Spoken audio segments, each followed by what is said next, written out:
Oh Señor Jesús. Padre amado, en el nombre de nuestro Señor Jesucristo, te queremos dar gracias en este día por un día más de vida, por vivir, por tu gracia, amor y misericordia siempre en nuestras vidas, por estar tomando cuidado, por amarnos tanto. Bendito, exaltado y santificado sea tu nombre. Gracias, Dios, por ser nuestro papá, nuestro Dios, por haber dado la vida de tu Hijo, nuestro Señor, por cada uno de nosotros, aunque no lo merecíamos.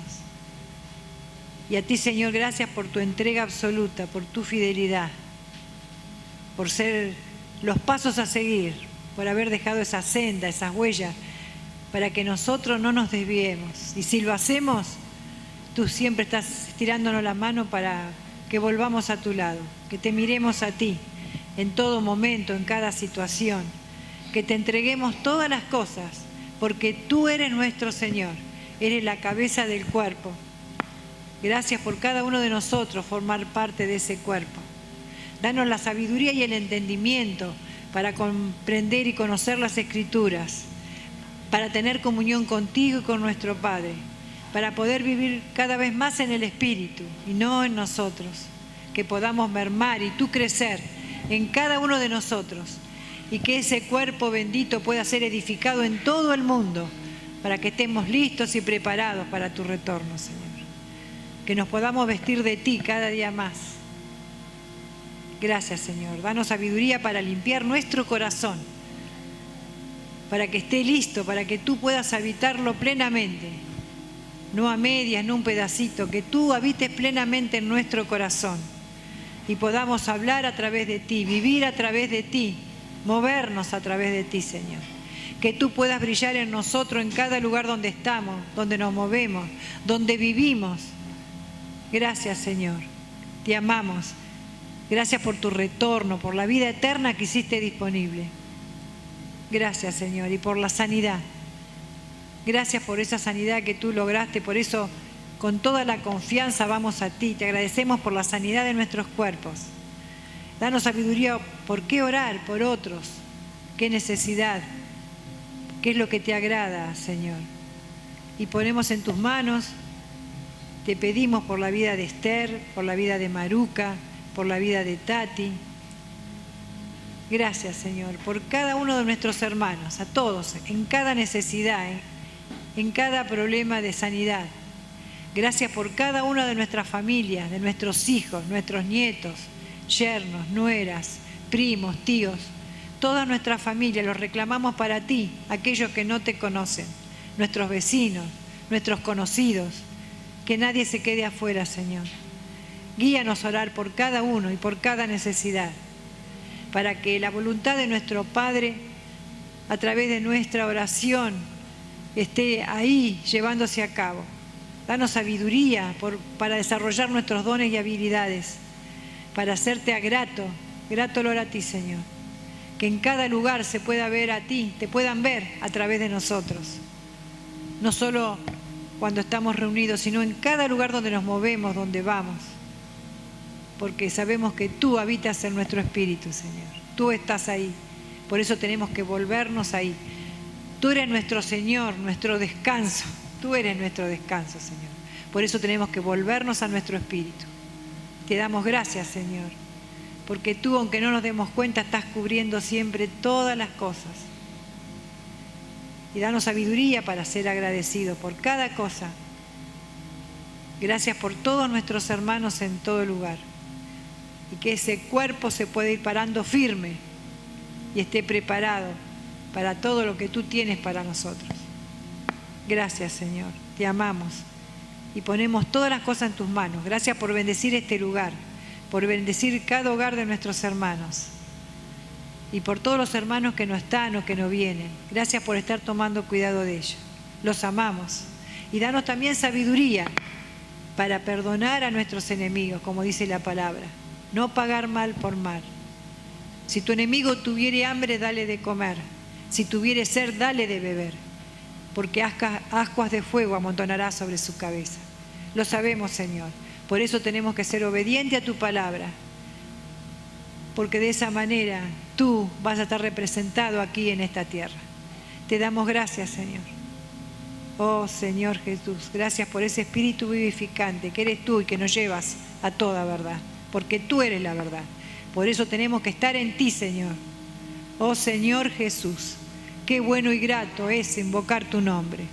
Y en tu nombre, Señor, te entregamos todas las cosas. Que este lugar sea un digno lugar tuyo, Señor. Ocupa tu lugar. Gracias, Señor. En tu nombre. Amén.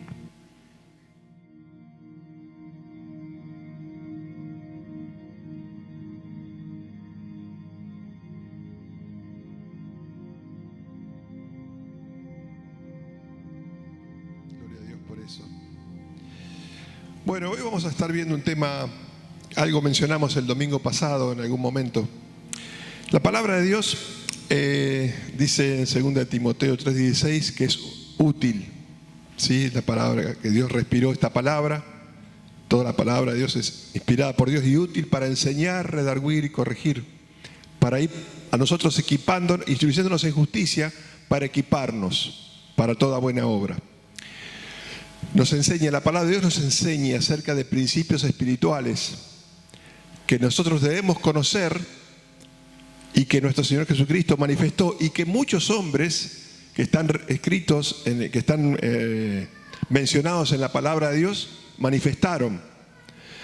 También en Romanos habla acerca de, en el libro de Romanos encontramos en el capítulo 15,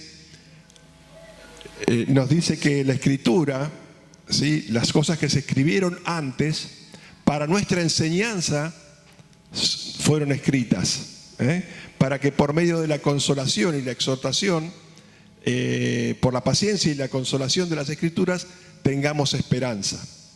O sea que vemos que la finalidad de la palabra de Dios es enseñarnos. ¿Enseñarnos qué cosa? Principios espirituales. Principios que nuestro Señor Jesucristo evidenció. Cuando vemos la vida de Jesucristo, vemos cómo Él se manejaba espiritualmente. Y hoy nosotros estamos llamados a vivir con esos principios, de acuerdo a esos principios, para nosotros poder sobrellevar las circunstancias de esta vida, de este mundo, y poder reflejar a Cristo, que esa es la gran comisión en este tiempo, y ser testigos de nuestro Señor Jesucristo y dar testimonio al mundo de su obra redentora, mientras esperamos su retorno. Y con esta introducción, quiero que vayamos a un pasaje, o recordemos un pasaje, que es cuando David vence a Goliat. El domingo pasado hablamos algo, hicimos mención a esto. Este pasaje contiene tremendas realidades espirituales que nosotros podemos aprender de ellas cuando David vence a Goliat. No vamos a leer todo el capítulo 17 de Primera de Samuel, sí. Ahí en Primera de Samuel, el capítulo 17, está todo el relato.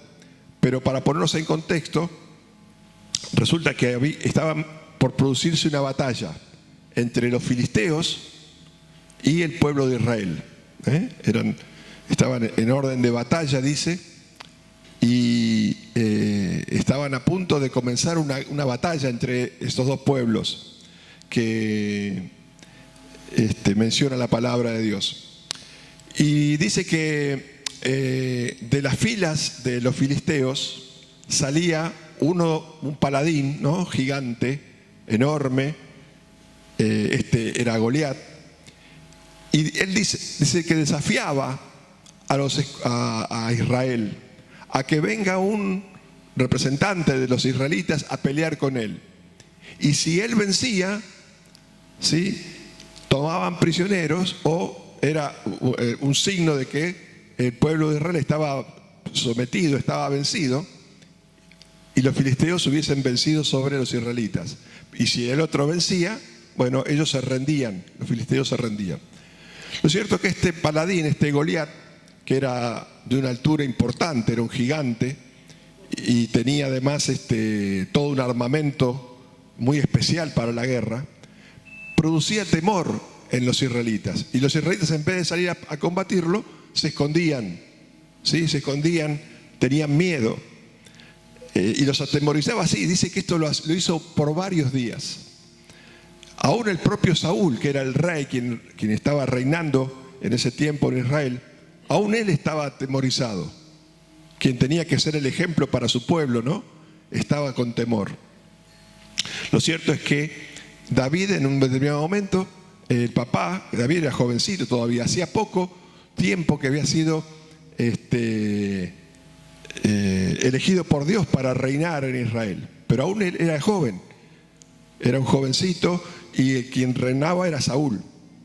Pero Dios ya había escogido a David para que reine, y había hecho una promesa, que su reino no iba a tener fin, que después por supuesto se cumplió en Cristo, porque Jesús es del linaje, según la carne, dice la palabra de Dios, del linaje de David. Y lo cierto es que en un momento determinado, Isaí, que era el padre de David, lo manda a David para llevarle alimentos a los hermanos que estaban en el campo de batalla. Los hermanos de David estaban como soldados para ir a pelear por Israel. Cuando llega David al lugar, se encuentra con esa situación, con este paladín que salía permanentemente a desafiar al pueblo de Israel y que todos se asustaban. Y él se sorprendió, dice: ¿quién es este que viene que anda desafiando? Entonces él se va a hablar con Saúl, porque Saúl escuchó que este joven hacía un comentario acerca de que cómo salía a desafiar a los escuadrones de Dios viviente, al pueblo escogido por Dios, y él los veía que estaban temerosos. Lo cierto es que Saúl lo llama y David le dice: yo los voy a vencer, yo voy a vencer a esta persona. Entonces, en un momento determinado, el rey dice: bueno, acá tenés todo el equipaje, todas las armas, te doy todo el armamento más sofisticado para enfrentar a este filisteo. David dice que prueba ese armamento y se da cuenta que no podía andar con cosas que no estaba acostumbrado él. Y dijo: mira, yo no puedo salir a pelear con este filisteo con todas estas cosas, pero no puedo moverme. Era jovencito él, ¿sí? Lo cierto es que él desecha todo ese armamento que le da Saúl y hace algo muy particular, y es ahí donde yo quiero detenerme, porque aquí comienza una parte muy interesante. Dice que David se despojó de todo eso y tomó su cayado, con el cual él pastoreaba las ovejas, porque él de joven pastoreaba las ovejas, andaba con su cayado de pastor, y dice que escogió 5 piedras lisas del arroyo y las puso en su saco pastoril, en una bolsita, en una bolsa que él llevaba, puso esas 5 piedras. Esas 5 piedras que puso en ese saco están ahí en el versículo 40, dice, de 1 Samuel 17, dice: y tomó su cayado en su mano y escogió 5 piedras lisas del arroyo y las puso en el saco pastoril, en el zurrón que llevaba, y tomó su honda en su mano y se fue hacia el filisteo. O sea que, lejos de tomar las armas que Saúl le había hecho disponible, él fue a lo que conocía: su honda, las piedras, su cayado. Estas 5 piedras eran las 5 municiones que llevaba David.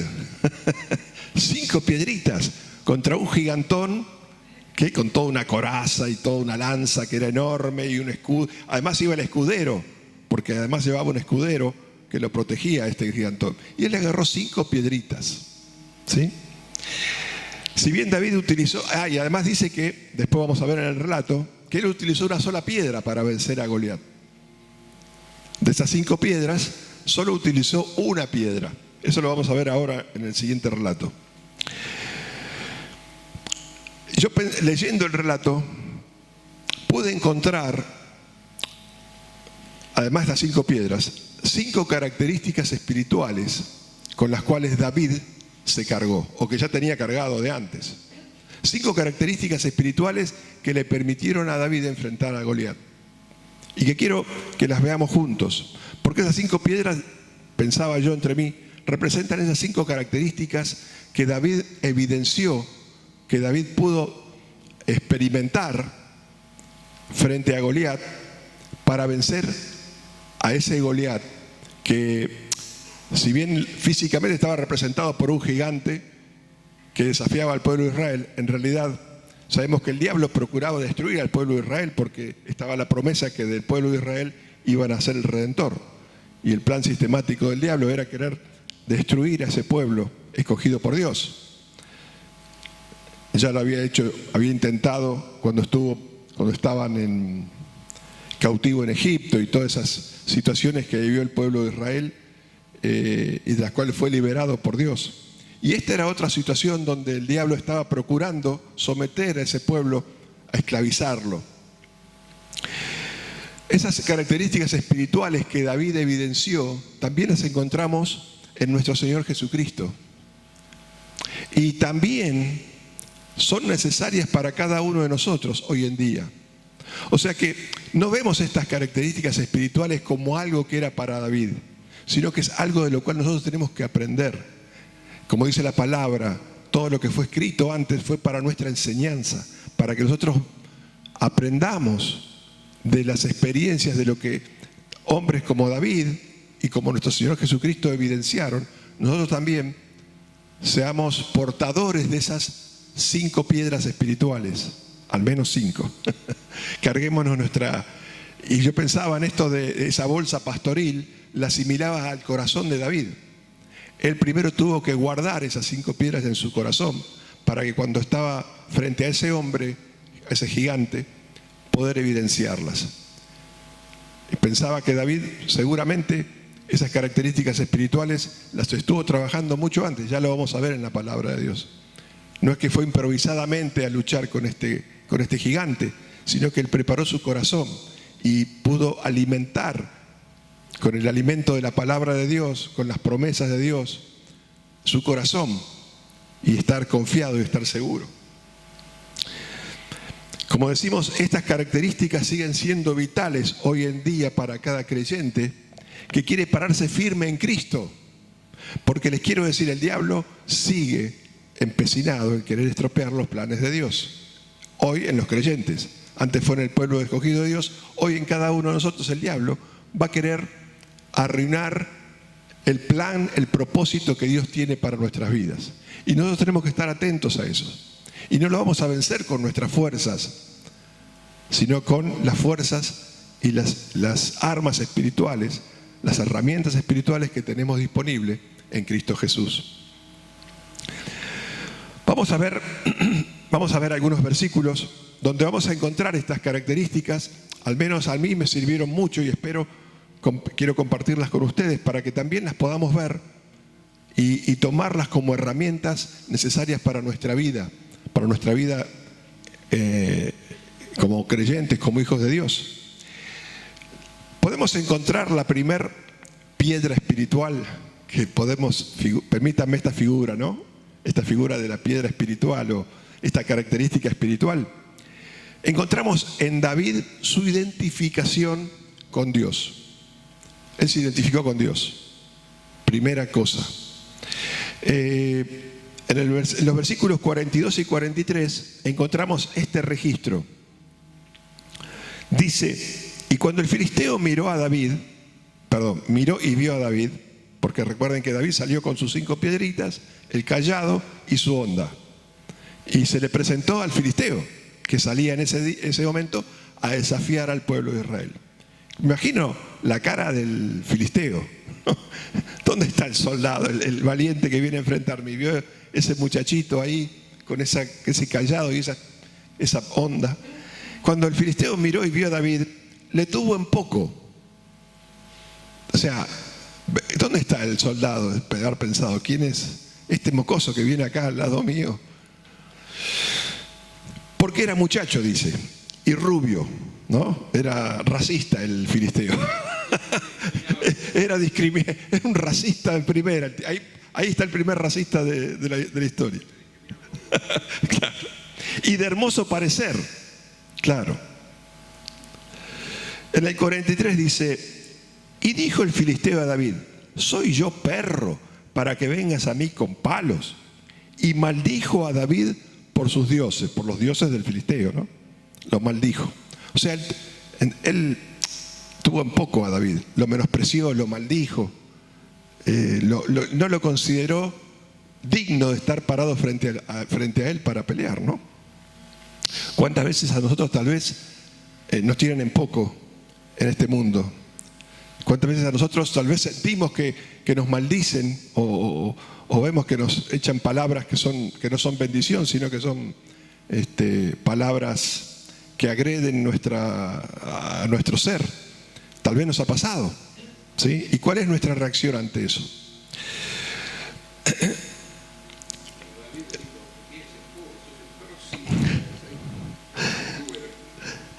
En oposición a esto, a esta declaración del filisteo, que él podría tranquilamente haberse amedrentado, ¿no?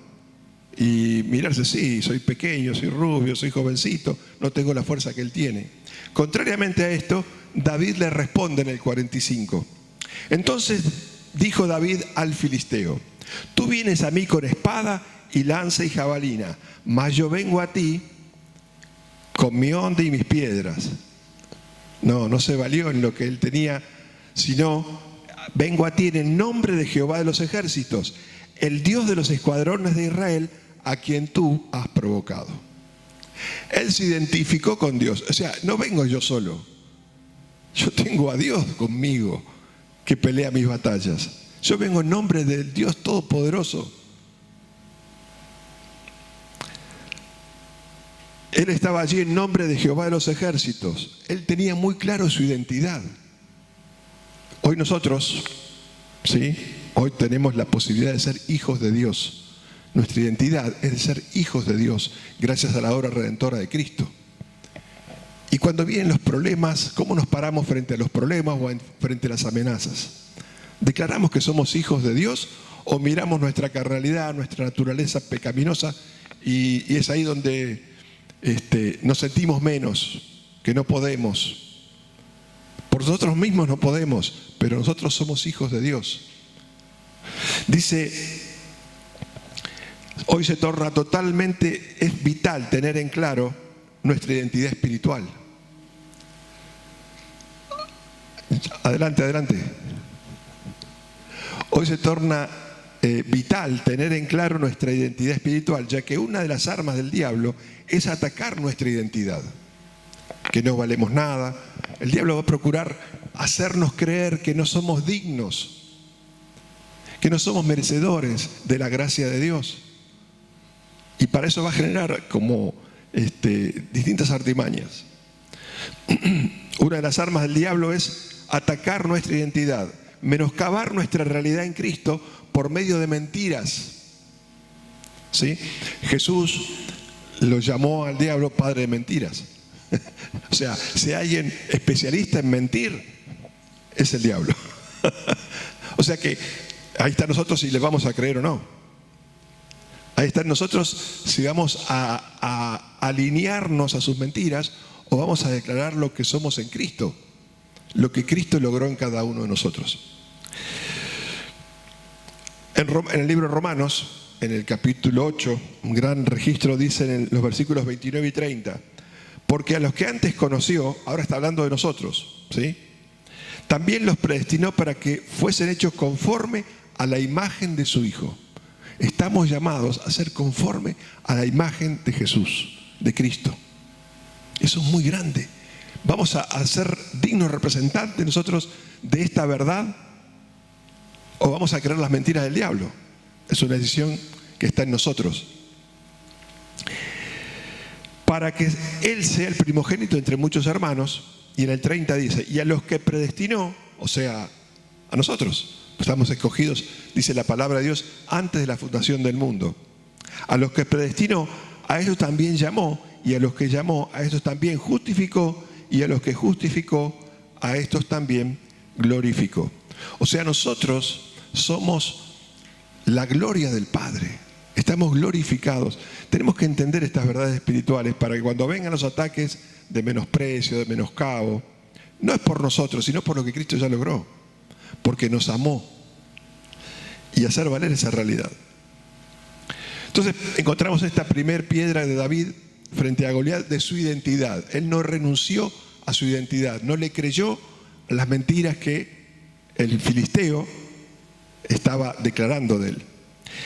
La segunda piedra que podemos tomar, aunque recuerden que eran 5, la segunda piedra espiritual, por así llamarlo, es su seguridad en Dios. Su seguridad en Dios. Él no fue afectado por el temor producto de las amenazas de Goliat. Porque fíjense que en el 44, Goliat le dice: dijo luego el filisteo a David: ven a mí y daré tu carne a las aves del cielo, a las bestias del campo. O sea, en definitiva, él estaba declarando que lo iba a matar, que lo iba a destruir, que lo iba a destrozar, ¿no? Y David tranquilamente podía haber sentido temor ante esas amenazas. Ya no solamente lo maldecía y lo menospreciaba, sino que decía: ahora te voy a matar, te voy a destrozar. Siguió aumentando el grado de ataque, ¿sí? Lejos de eso, lejos de atemorizarse, encontramos la declaración de David. En los versículos 46 dice, esto le dice David a Goliat ahora, ¿no? Jehová te entregará hoy en mi mano.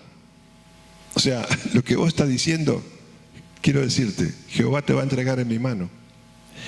Y yo te venceré, contrariamente a lo que vos decís. Y te cortaré la cabeza y daré hoy los cuerpos de los filisteos a las aves del cielo, a las bestias de la tierra. Y esta parte es la que más me gusta. Y toda la tierra sabrá que hay Dios en Israel. Que no era él, sino que él tenía la protección de Dios. Claro. Sabrá toda la tierra que hay Dios en Israel, porque Él me da la victoria. Lejos de atemorizarse ante las palabras desafiantes y las amenazas de Goliat, él se fortaleció. Él sabía que podía refugiarse en Dios, que Dios estaba con él, que el temor no es parte de nuestro andar espiritual. El miedo que pueda traer las circunstancias de esta vida, las amenazas que puedes recibir, son mentiras, como vimos hoy, ante el poder de Dios. David no tenía dudas que el poder de Dios lo libraría de toda amenaza y que le daría la victoria. Él estaba convencido. Y vamos a ver por qué él tenía esta seguridad. Porque no es que esto es de un día para otro, no es de la noche a la mañana, sino que es un proceso. En Romanos 8:31, nuevamente encontramos esto dirigido a nosotros, que dice: ¿qué pues diremos a esto? Si Dios es por nosotros, ¿quién contra nosotros? Está hablando ahora a los hijos de Dios, a la iglesia, a nosotros. El que no escatimó a su propio Hijo, sino que lo entregó por todos nosotros, ¿cómo no nos dará también con Él todas las cosas? Valemos para Dios el precio de su Hijo Jesucristo. ¿Cómo Él no va a estar tomando cuidado de nuestras vidas? Hemos escogido de Dios. Dios es el que justifica. ¿Quién es el que condenará? Cristo es el que murió, dice, más aún el que también resucitó, el que además está a la diestra de Dios, el que también intercede por nosotros. O sea que además está Jesucristo intercediendo por cada uno de nosotros, ante cada amenaza, ante cada situación que pueda venir a tu vida. Cristo está intercediendo para librarnos, para librar también nuestras batallas, para darnos sabiduría, para revelarnos a través del Espíritu cómo movernos. Sigue también, después le invito a que terminen de leer todo Romanos 8:31. Dice en el 38, vamos a leer 38 y 39. Por lo cual estoy seguro que ni la muerte, ni la vida, ni ángeles, ni principados, ni potestades, ni lo presente, ni lo porvenir, ni lo alto, ni lo profundo, ni ninguna otra cosa creada, nos podrá separar del amor de Dios, que es en Cristo Jesús, Señor nuestro. No hay nada que nos pueda separar del amor de Dios. El temor no tiene que reinar en nuestro corazón, que es lo que el diablo quiere traer, con mentiras, con engaños. Tenemos el Espíritu de Dios nacido en nosotros, tenemos el Espíritu Santo. Dice la palabra de Dios, acá en 1 de Timoteo, dice que tenemos un espíritu de poder, amor y dominio propio. Y ahí mismo Pablo le dice a Timoteo: por lo cual te encargo que avives el fuego del don de Dios que está en ti por la imposición de mis manos. Vivir en el Espíritu, saber que tenemos el Espíritu Santo de Dios, el poder de Dios nacido en nosotros, para poder manifestarlo en toda situación. Y que el temor no gane en nuestro corazón ante las circunstancias de la vida. Entonces encontramos esta segunda piedra que mencionábamos, la seguridad en Dios que manifestó David y que nosotros también podemos manifestar, porque además tenemos de su Espíritu nacido en nosotros y tenemos a un abogado defensor que intercede. Una tercera piedra que yo quería rescatar es la humildad ante Dios que manifestó David. Esa humildad que le permitió a él pararse frente al filisteo, no por él, sino porque Dios estaba con él. Mientras que Goliat se vanagloriaba por su fuerza física y su destreza, vemos en el versículo 47, David reconocía que Jehová es quien da la victoria. Fíjense que dice en el 47, y sabrá toda esta congregación, sigue diciendo David, que Jehová no salva con espada y con lanza, porque de Jehová es la batalla, y él os entregará en nuestras manos. Él se reconoció humilde, se reconocía que no era por su fuerza, ni su habilidad, ni su destreza, sino porque Dios era quien libraba la batalla. En cuanto a los propósitos de Dios, debemos entender que no es lo que hacemos lo que nos va a dar la victoria, sino cómo lo hacemos, con qué actitud. No es necesario tanto nuestra capacidad, sino nuestra actitud de humildad de corazón. Dios no necesita nuestra capacidad. Él tiene capacidad de sobra. A Él le sobra capacidad. Lo que necesita es nuestra actitud de rendirnos a Él, de reconocerlo a Él como nuestro Dios, de reconocer a nuestro Señor Jesucristo como nuestro Señor y Salvador. Dice en Santiago 4:6, un versículo que quería mencionarles, porque Él da mayor gracia, hablando de Dios. Por esto dice, Dios resiste a los soberbios, ¿y qué hace? Da gracia a los humildes. O sea, humildes es humillarnos bajo la poderosa mano de Dios para que Él nos exalte cuando fuere tiempo, dice la palabra de Dios. Humillarnos quiere decir reconocerlo a Dios, reconocer su poder, su amor, reconocer que Él nos dio la salvación a través de Cristo y que nos hizo libres y que no es por nuestra capacidad, sino que es porque Él nos ama, porque su gracia se extiende sobre todos aquellos que se humillan bajo su poderosa mano. Jamás tenemos que permitir que aquellos dones, porque otra cosa, los dones que tenemos y que manifestamos son de Dios, no nos pertenece nada, ¿sí? Los dones que podemos manifestar y que es necesario evidenciarlos son por la gracia de Dios, no son capacidades nuestras, sino que es la capacidad que Dios nos da. Y cuanto más humildes somos ante Dios, más nos humillamos ante su presencia, Él puede obrar a favor a través de aquellos que se humillan, a través de aquellos que viven en humildad, reconociendo a Dios como su fuente de recursos. Entonces vimos esta tercera piedra, que era el humillarse frente a la situación. No soy yo quien te va a vencer, va a ser el poder de Dios. La cuarta piedra que podemos encontrar era que él era un experimentado en los asuntos de Dios. Él era no era un improvisado. Él había experimentado, él se había preparado. Por eso Dios lo escogió desde muy jovencito. Dice, un corazón conforme al mío. Dios miraba el corazón y lo reconoció a David como una persona que tenía un corazón manso. Él había experimentado a Dios. Vamos a leer los versículos 32 al 37, que nos muestra una característica, esto de haber experimentado a Dios. ¿Sí?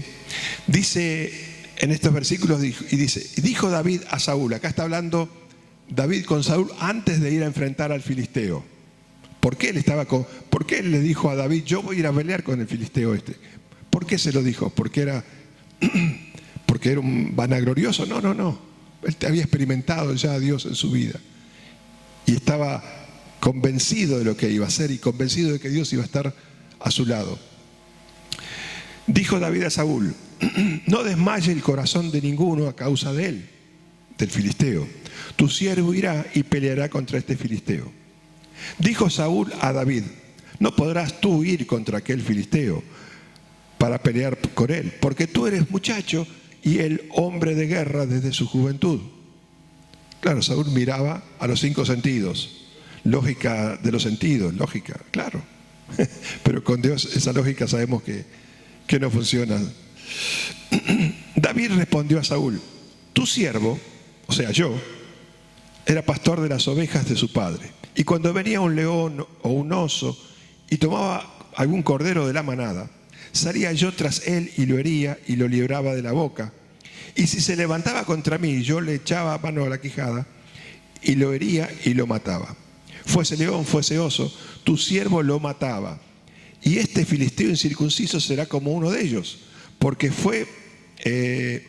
ha provocado al ejército del Dios viviente. Añadió David, porque él podía decir todo esto. Y acá viene la parte interesante. Jehová, que me ha librado de las garras del león, de las garras del oso, él también me librará de la mano de este filisteo. Y dijo Saúl a David, ve y Jehová esté contigo. Él había experimentado ya a Dios en su vida. Lo mismo tiene que pasar con nosotros. ¿Cuánto experimentamos nosotros a Dios en nuestra vida? ¿Cuánto tiempo de oración llevamos en nuestra vida? ¿Cuánto tiempo de lectura de la palabra de Dios, de alimentarnos de la palabra de Dios, de manifestar el poder de Dios, por medio de pedir a Dios que nos dé sabiduría por medio de su Espíritu, que su Espíritu esté obrando en nosotros, trayéndonos revelación, trayéndonos la voluntad para cada día? ¿Cuánto experimentamos a Dios en nuestro diario vivir? Será, cuanto más experimentamos a Dios en nuestro diario vivir, la confianza en nosotros cada vez más será puesta en la voluntad del Padre. Hoy es una necesidad para todo creyente fortalecernos diariamente en los propósitos de Dios. No deberíamos dejar un solo día de meditar la palabra de Dios, de ir a su palabra, de nutrirnos de esa palabra. Cuando un soldado va a la guerra, ¿sí?, no es que improvisadamente toma el fusil y dice, a ver dónde están las balas, a ver dónde está mi casco. No, él se va preparando, se va entrenando, se va preparando para ir a la guerra. Así nosotros también a la guerra espiritual. Dice en Efesios 6:10, hablando de una guerra espiritual: por lo demás, hermanos, fortaleceos en el Señor y en el poder de su fuerza. Fortalecernos en el Señor y en el poder de su fuerza es nuestra necesidad diaria. Vestidos de toda la armadura de Dios para que podáis estar firmes contra ¿quién? Contra las acechanzas del diablo. De eso estamos hablando. Necesitamos nosotros prepararnos cada día, experimentar a Dios en nuestro diario vivir, para que cuando vengan las circunstancias estemos pertrechados con las piedras espirituales que permitan vencer al Goliat que se levanta en nuestra vida. Porque le quiero decirles que Goliat van a aparecer. Van a aparecer Goliat en nuestra vida queriendo desafiarnos, queriendo hacernos sentir menos, queriendo destruirnos. Y estará en nosotros con qué herramientas, con qué armas, con qué piedras espirituales iremos a la batalla.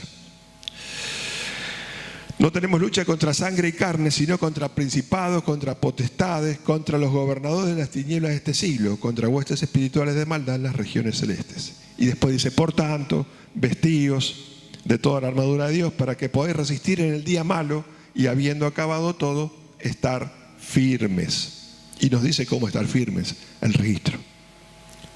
Que también los invito a que después lo lean y lo mediten y lo trabajen cada uno.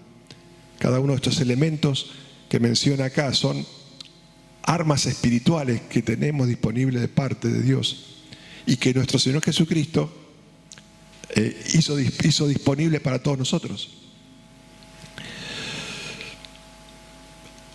La quinta piedra que podemos encontrar yo la llamé el compromiso en el hacer. Porque todo esto es bárbaro, ¿no? Claro, es decir, tomar acción. Porque confiamos en Dios, me identifico con Dios, mi confianza está puesta en Él, experimento a Dios cada día, pero y cuando llega la circunstancia me paralizo o tomo otro rumbo. La quinta piedra era el compromiso en el hacer de David. Encontramos en los versículos 40, a partir de 48 y 49, dice: y aconteció que cuando el filisteo se levantó y echó a andar para ir al encuentro de David, David se dio prisa y corrió a la línea de batalla contra el filisteo. O sea, no es que cuando lo vio venir al grandote salió corriendo. Dijo: vos venís a mí, yo voy a ir a vos. Yo voy a enfrentar esa situación. No me voy a esconder. Sino que él tenía un compromiso a hacer la voluntad de Dios. Él sabía que había sido escogido por Dios para ser rey, para reinar en Israel. Si bien todavía no lo estaba ejerciendo, pero ya tenía la unción. Y nosotros tenemos la unción del Espíritu en nosotros para no estar paralizados, sino para movernos según el Espíritu nos muestra, movernos como hijos de Dios en este mundo. Dice que corrió hacia el filisteo y metiendo David su mano en la bolsa, recuerda que tenía 5 piedras. Busca en tu corazón. ¿Qué tenés guardado en tu corazón? ¿Piedras espirituales? Espero que no sean las piedras del arroyo, sino que sean piedras espirituales que te permitan vencer. Que no sea un corazón de piedra, sino un corazón de carne, transformado. Y dice: metiendo David su mano en la bolsa, tomó de allí una piedra y la tiró con la honda, hirió al filisteo en la frente y la piedra quedó clavada en la frente. Qué puntería esta de David, qué habilidoso David, ¿no? Qué habilidad para tirar una piedra con la honda. Quedó clavada en la frente y cayó sobre su rostro en tierra. Después dice que David cumplió lo que le había prometido. Se paró frente al filisteo y le cortó la cabeza con su propia espada. O sea, fue tal cual él se lo había declarado. David no dudó en sacar una piedra de su bolsa, ¿sí?, y lanzársela con la honda hacia el filisteo. Esa piedra se clavó en el lugar que tenía que clavarse para vencer al filisteo. Si se hubiese clavado en cualquier otro lugar, seguramente no hubiese caído el filisteo. Y acá vamos a lo que enseñaba Javier el otro día, que no existen los milagros, sino que fue una habilidad de David, o que es un milagro, y que Dios dirigió esa piedra al lugar que tenía que ir. Cuando nosotros hacemos la voluntad de Dios, cuando accionamos hacemos lo que Dios nos pide, oramos, perdonamos, nutrimos nuestro corazón con la palabra de Dios, participamos en unidad del cuerpo de Cristo, vivimos en unidad, amando, perdonando, siendo posibilidad. El milagro lo hace Dios. Pero se necesita que nosotros tomemos acción. Si David no hubiese tomado acción, jamás esa piedra hubiese sido dirigida por Dios al lugar exacto donde tenía que pegar para vencer al filisteo. El milagro lo hace Dios, pero Dios requiere que sus hijos estén en acción, estén en movimiento conforme a su voluntad. No nos quiere paralizados. Si nos paralizamos, paralizamos el poder de Dios.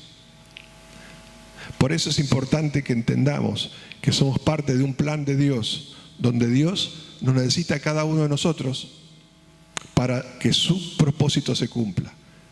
Hablar la palabra de Dios, orar, ministrar, cada una de las cosas que nosotros vemos que es un mandato de Dios.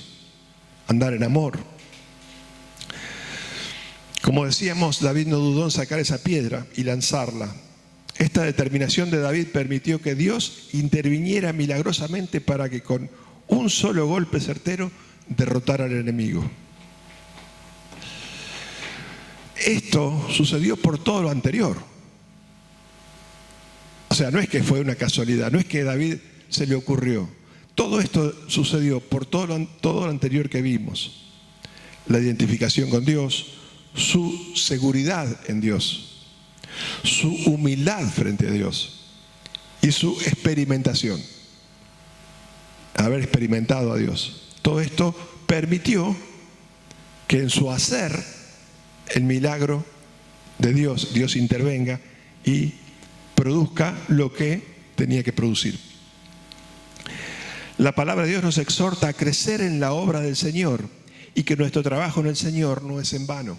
Ahora estamos referidos a nosotros, ¿no? Pues tomamos el ejemplo de David, esa situación que nos relata la palabra de Dios de David venciendo a Goliat, trasladándolo a nosotros, a la iglesia.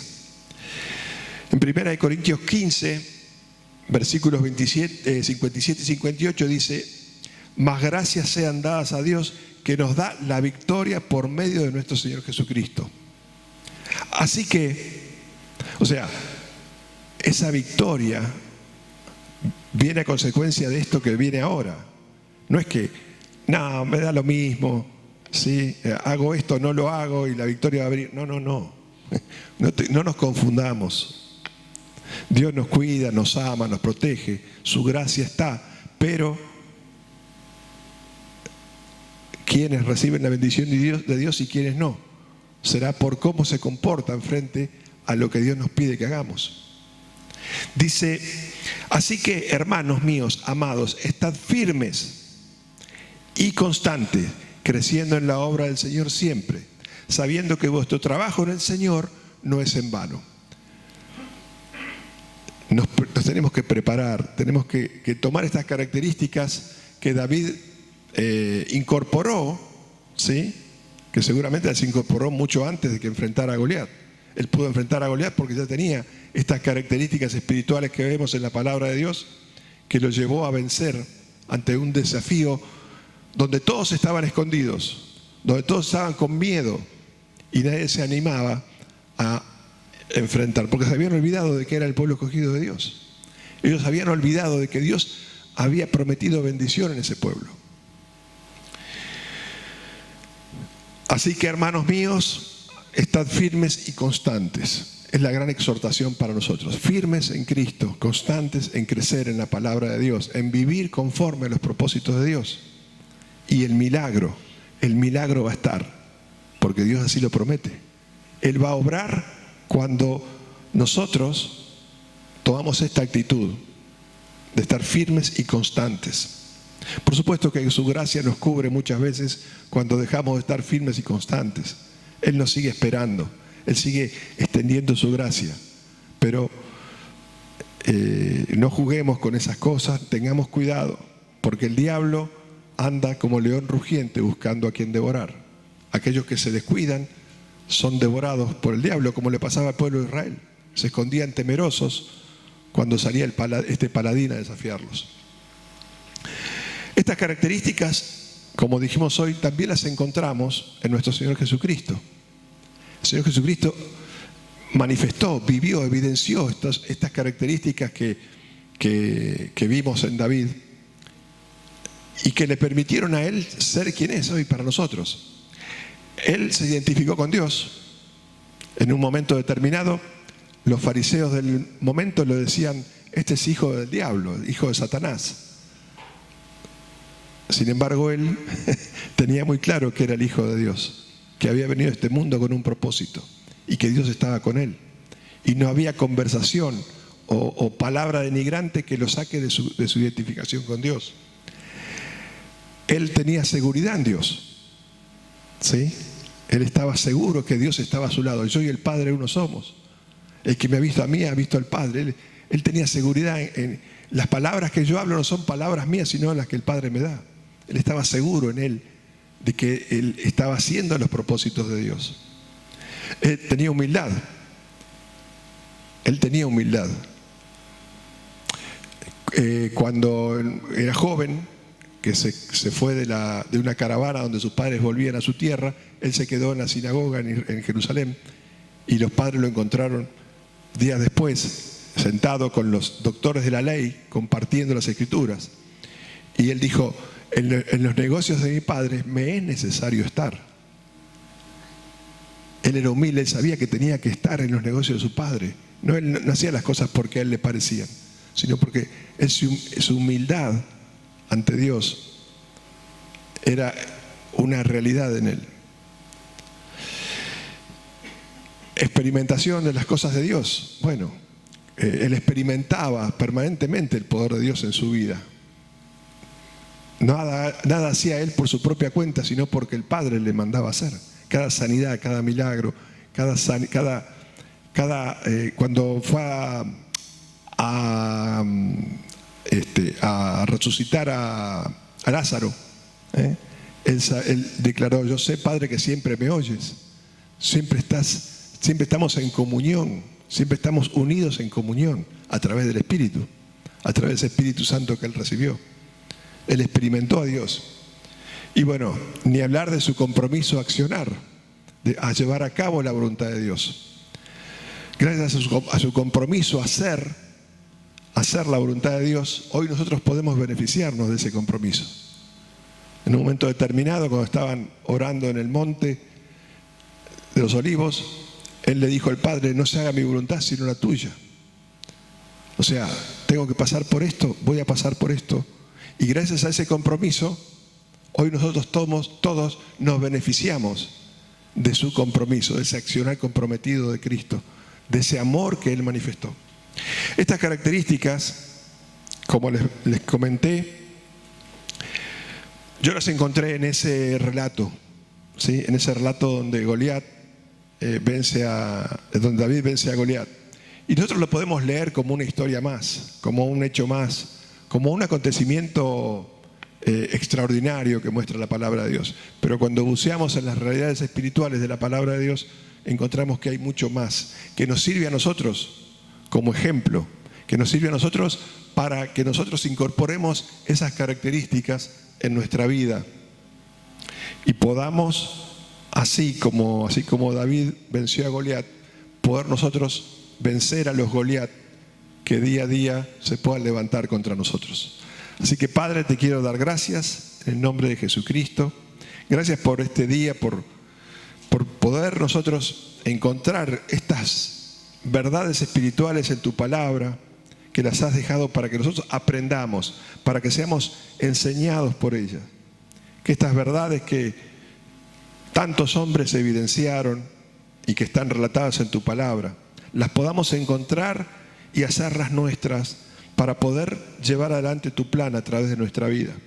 Que seamos dignos representantes de ese llamamiento que vos hiciste antes de la fundación del mundo a cada uno de nosotros como iglesia, como miembros del cuerpo de Cristo, en un mismo sentir, en un mismo propósito. Poder crecer todos, ayudarnos a crecer cada uno de nosotros en estas realidades espirituales que nos van a permitir, así como David venció a ese Goliat, estar nosotros siendo más que vencedores por medio de aquel que nos amó. Dios los bendiga, que tengan un gran tiempo por delante y esperemos que cada una de estas características las podamos evidenciar en nuestra vida ante cada circunstancia, ante cada situación. Dios los bendiga.